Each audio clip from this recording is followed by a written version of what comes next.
Pernah gak sih dalam hidup kamu merasakan jatuh cinta dengan orang straight atau normal? Aku pernah. Jadi begini ceritanya.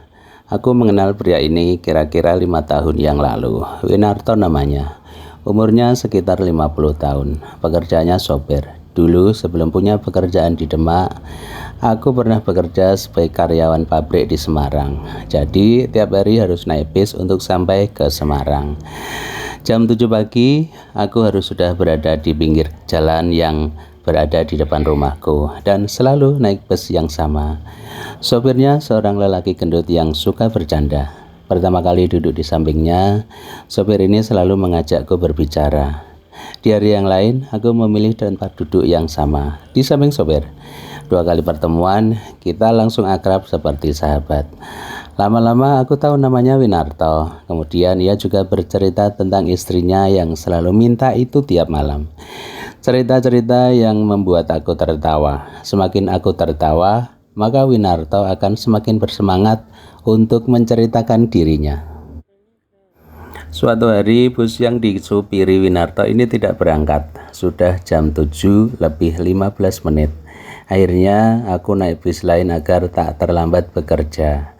Tiba-tiba ada perasaan kangen dengan itu sopir. Hari berikutnya adalah hari Minggu. Aku di rumah tidak bekerja.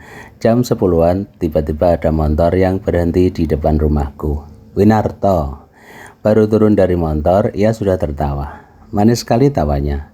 Dari mana kamu tahu rumahku? Aku bertanya. Gampang itu. Kamu selalu menungguku di jalan depan itu kan? Jawab Om Win langsung masuk rumah tanpa permisi.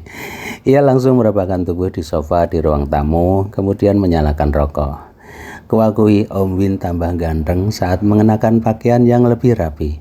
Biasanya ia hanya mengenakan kaos oblong dengan celana yang sobek-sobek.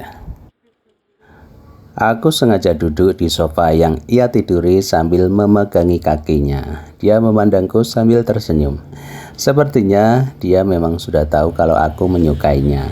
Kemudian dia memegang tanganku lalu memijit-mijitnya. Enak om, kataku. Tak berselang lama, Om Win bangkit dari tidurnya kemudian mulai serius memijit-mijit punggungku. Mas, aku mau minta tolong nih, kata Om Win kepadaku. Sunaryo om, namaku Sunaryo, kataku. Iya gini yo, aku butuh pinjam uang nih, sudah 2 hari nggak narik, kata Om Win tapi dengan muka yang masih cengengesan. Dia pinjam 200.000, aku tertawa. Boleh, jawabku, tapi aku minta es krim itu. Aku menunjuk di bagian celananya. Tanpa berpikir 2 kali, Om Win langsung bangkit dari sofa, kemudian berdiri di depanku. Sepertinya ia memang butuh uang, dan sepertinya ia sudah terbiasa berhadapan dengan orang yang suka batang coklat sepertiku.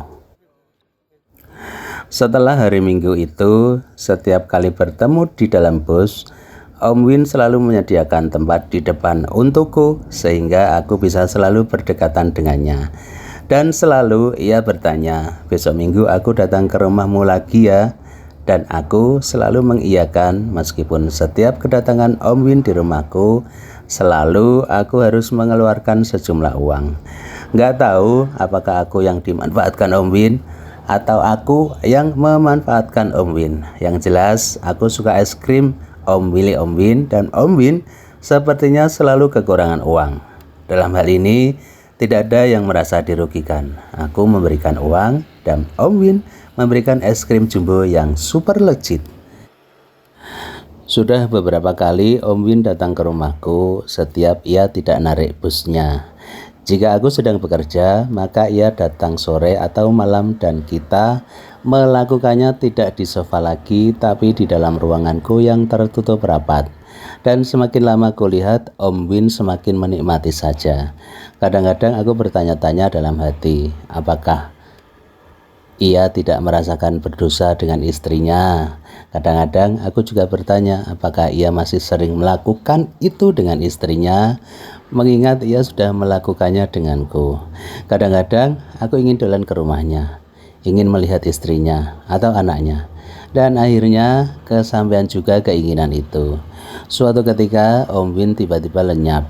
Bus yang ia bus yang biasanya ia sopiri tak pernah muncul lagi, dan Om Win sendiri juga tak lagi datang ke rumahku. Aku menghubungi lewat telepon dan seorang wanita yang berbicara di seberang sana. Wanita di telepon itu mengatakan bahwa Om Win sibuk mengurus anaknya yang baru beberapa hari lahir. Oh, jadi selama ini istrinya hamil tua dan tidak bisa dipakai, sehingga ia begitu bersemangat jika bermain kuda lumping bersamaku. Aku jadi ban serep selama ini. Tapi aku kok nggak merasa dimanfaatkan ya.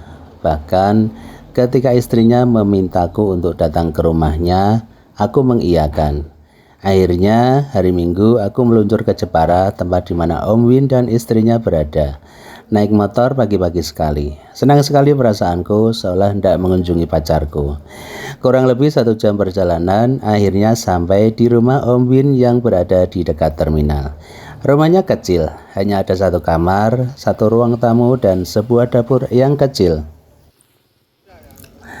Langsung disambut Om Win di depan pintu. Cengengesan seperti biasa. Ganteng sekali dia mengenakan celana pendek dengan kaos oblong. Rambutnya acak-acakan. Istrinya berada di belakang sedang menggendong bayi. Tiba-tiba istrinya berkata akan keluar sebentar. Entah kemana, tiba-tiba ia dan bayinya sudah hilang. Seolah memang sengaja memberikan kesempatan kepadaku untuk berduaan dengan suaminya.